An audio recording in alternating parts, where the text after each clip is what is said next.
Magandang araw mga kamothers. So ayun nga po ang kaganapan kahapon. Nag-church kami kasi kahit Sunday, kailangan may pa rin, time pa rin kay Papa Jesus. And isa sa anak ko yung peace, ganun. Sa ganun po yun. Ayan, picture kami, video habang feeling vlogger, charot. So ayan si Cloud na cute. Then yung anak ko panganay, si Heaven. And then naantok si Cloud, tsaka ako naantok.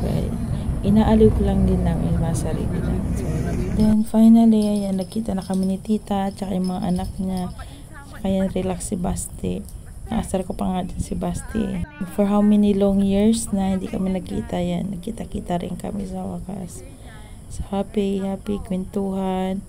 Tapos kung ano-ano pa yung mga pinagsasabi ko dyan, ganun. Guys, ayan, punta kami sa birthday ng cousin ko, 18th birthday. So, happy birthday, cuz.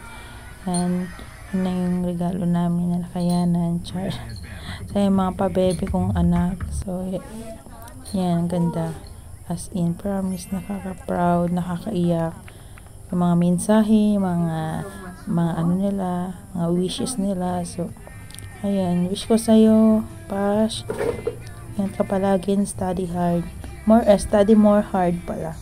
So, welcome to the adult world.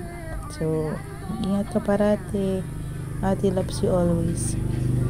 And thank you sa pag-invite sa amin. Kahit na napakalayo namin, inibitahan nyo pa rin kami. And thank you kila tita, tito, sa very supportive nila sa inyo. So, yun. Thank you for watching, guys.